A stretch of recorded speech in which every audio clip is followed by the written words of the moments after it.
आकाशवाणी गोरखपुर से प्रादेशिक समाचार।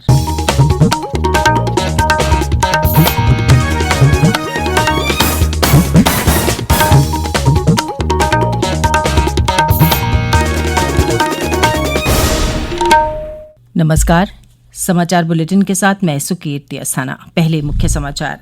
प्रधानमंत्री नरेंद्र मोदी ने कहा, दुनिया को कोरोना के पश्चात उत्पन्न होने वाली चुनौतियों से निपटने और अवसरों के अनुरूप खुद को ढालने के लिए तैयार रहना चाहिए। केंद्रीय पर्यावरण, वन और जलवायु परिवर्तन मंत्री प्रकाश जावड़ेकर ने कहा, केंद्र सरकार वायु प्रदूषण कम करने के लिए कर रही है हर संभव उपाय। मुख्यमंत्री योगी आदित्यनाथ ने कोविड-19 पर प्रभावी अंकुश लगाने के लिए निरंतर सतर्कता और सावधानी बरतने पर दिया बल। और अयोध्या में सरयू नदी के घाटों पर 12 से 16 नवंबर तक दीपोत्सव कार्यक्रम का किया जाएगा आयोजन।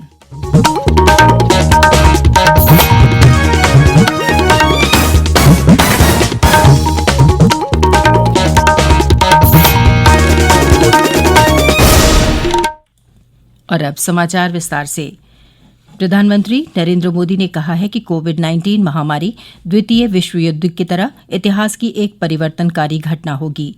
कल इटली के प्रधानमंत्री जूसेप्पे कोंते के साथ वर्चुअल द्विपक्षीय शिखर बैठक में श्री मोदी ने कहा कि दुनिया को अपने आप को कोरोना के पश्चात की स्थितियों के अनुरूप ढालना होगा। यह साफ है कि कोविड-19 महामारी सेकेंड वर्ल्ड वॉर की तरह इतिहास में एक वाटरशेड रहेगी। हम सभी को इस नई दुनिया के लिए, पोस्ट कोरोना वर्ल्ड के लिए अपने आप को एडेप्ट करना होगा। इससे उत्पन्न होने वाली चुनौतियां और अवसरों के लिए हम सभी को एक नए सिरे से तैयार रहना होगा। मुझे विश्वास है कि आज की हमारी बातचीत से हमारे संबंध और मजबूत होंगे, आपसी समझ बढ़ेगी और सहयोग के नए क्षेत्रों की पहचान करने में सहायता मिलेगी। प्रधानमंत्री ने इटली में कोविड-19 के कारण हुए नुकसान के लिए भारत की जनता की ओर से संवेदना व्यक्त की।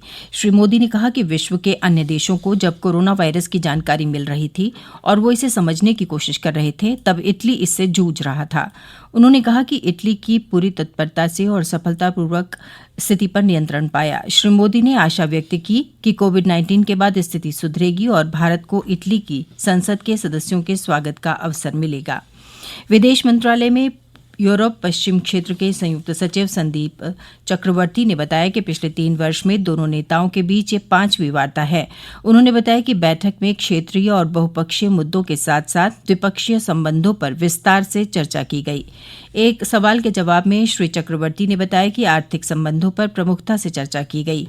ऊर्जा, हरित ऊर्जा, संस्कृति और मीडिया सहित विभिन्न क्षेत्रों में 15 समझौते किए गए हैं। केंद्र सरकार ने कहा है कि one rank one pension OROP योजना पर अमल के बाद प्रतिरक्षा सेनाओं के 20,60,220 पेंशनरों और परिवार पेंशनरों को 42,740 करोड़ रुपए से अधिक की राशि दी जा चुकी है।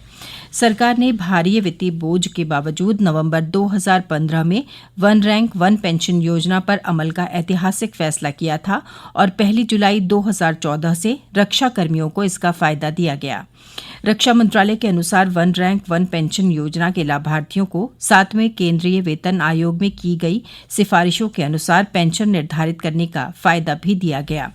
इस पेंशन योजना के अंतर्गत समान रैंक और एक समान सेवा अवधि वाले रक्षा कर्मियों को उनके सेवानिवृत्त होने की तारीख का अंतर किए बिना एक समान पेंशन देने का प्रावधान है।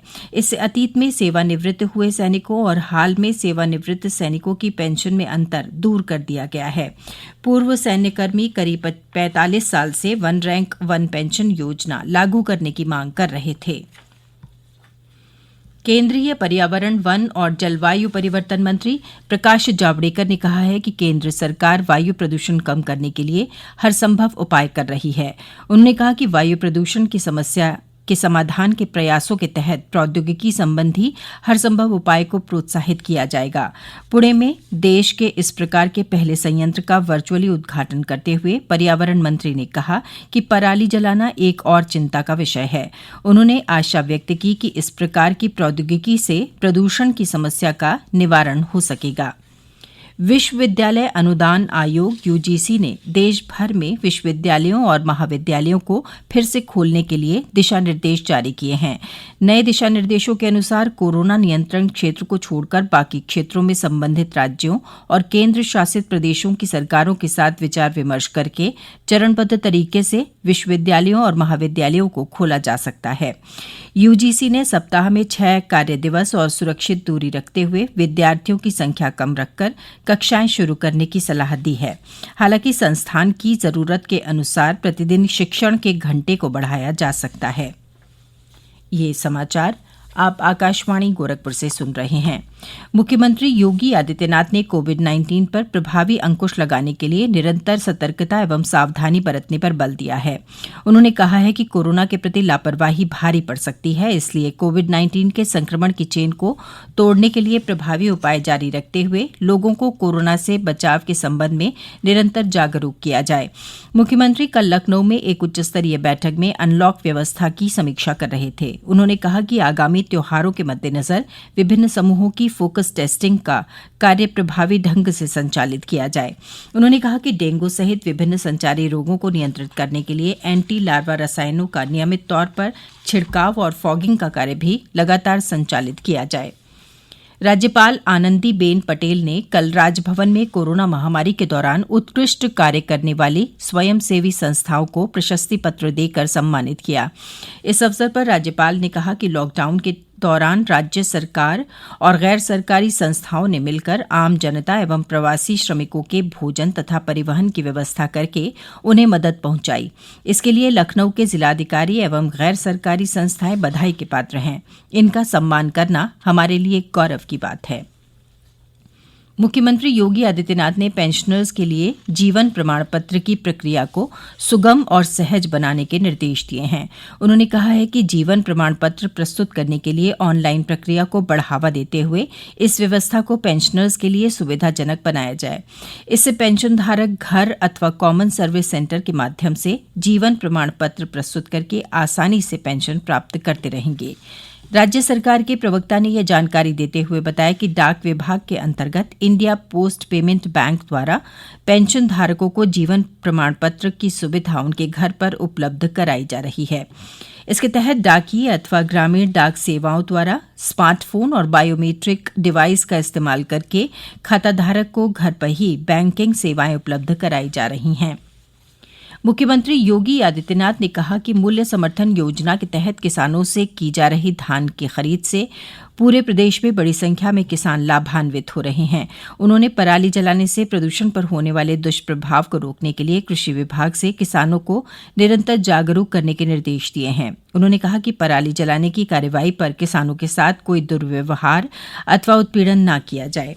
मुख्यमंत्री ने पराली के उपयोग के लिए नए प्रयोगों को बढ़ावा देने पर जोर देते हुए कहा कि इससे किसानों की आमदनी में वृद्धि भी होगी।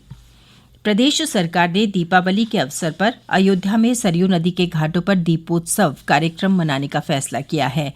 इस वर्ष करीब 5,51,000 दिए रोशन करने का लक्ष्य रखा गया है। पर्यटन राज्य मंत्री डॉ नीलकंठ तिवारी ने कहा कि प्रदेश सरकार द्वारा विगत 3 वर्षों से अयोध्या में दीपोत्सव का आयोजन किया जा रहा है। इस वर्ष दीपोत्सव का आयोजन पर्यटन विभाग, संस्कृति विभाग, जिला प्रशासन अयोध्या एवं डॉ राम मनोहर लोहिया विश्वविद्यालय के संयुक्त तत्वावधान में आगामी 12 से 16 नवंबर तक किया जाएगा।